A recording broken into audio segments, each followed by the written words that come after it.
сәлеметсіздер ме балалар? Бүгін 46-шы сабақты өтетін боламыз. Каналымызға міндетті түрде подписаться батырмасын басып, жазылып алыңыздар. Сіздер үшін пайдалы сабақтар шығып отырады. Біздің жобамыз тест тапсырмаларының түрлері.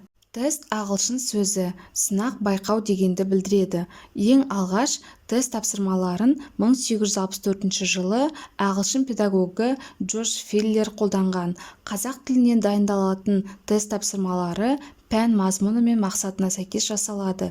Тест тапсырмаларының түрі көп. Бірінші жаттығу баламалы альтернативті тапсырмалар. Алақай, қандай, тамаша, жасасын сөздерінің барлығы лепті сөйлем құрауға қатыса ала ма? Иә не жоқ жауаптарының тиістісін таңда. Алақай, қандай, тамаша, жасасын сөздері лепті сөйлем құрауға қатыса алады. Алақай, атам келді. Табиғаты қандай сұлу еді. Тамаша, өте дарынды бала екенсің. Жасасын, арманы биік ұл боп өсе бер.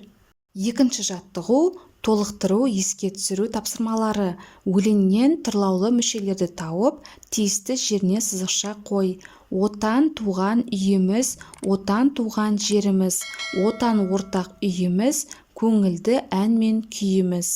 Үшінші жаттығу сәйкестендіру тапсырмасы. Келесі беттегі бағанның сол жағындағы сөздерді оң жағындағы сөйлемдермен сәйкестендір. Жалаң, жарас қуанды. Түлкі жортты, жайылма, біз табиғатты қорғаймыз. Жауын ағыл тегіл құйды. Төртінші жаттығу дұрыс жауабын таңдау тапсырмалары. Бірінші сұрақ, қыстырма сөзі бар сөйлемді тап. Бұл демалыста кетпей-ақ қой. Айтпақшы, ертең театрда жақсы қойылым болады. Ата, мен сізді қатты сағындым. Ол жерде қыстырма сөз айтпақшы сөзі. Яғни айтпақшы, ертең театрда жақсы қойылым болады деген сөйлем дұрыс жауабы. Екінші сұрақ, сөйлем айтылу мақсатына қарай нешеге бөлінеді? 2-ге, 3-ге, 4-ге бөлінеді. Сөйлем айтылу мақсатына қарай 3-ге бөлінеді деген жауабы дұрыс. Үшінші сұрақ, тұрлаусыз мүшесі бар сөйлемді тап.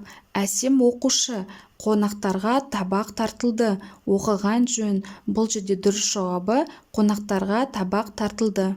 Сөйлемнің бірыңғай мүшелеріне осындай бет құрастырып көр. Жұмысының нәтижесін сыныптастарының алдында қорға және бағала. Бірыңғай мүшелі сөйлемді табыңыз. Айсәуле көрікті, ақылды қыздардың бірі. Жандос ән айтқанды ұнатады. Кеше қатты жаңбыр жауды.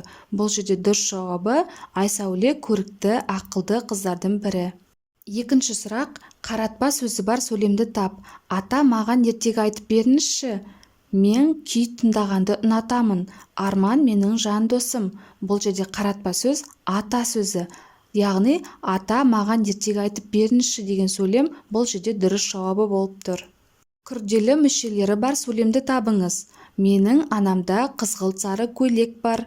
Арман, Асқар және Самат жақсы дос. Жарас ойнады. Бұл жерде күрделі мүшесі бар сөйлем менің анамда қызғылт сары көйлек бар. Осымен сабағымыз аяқталды.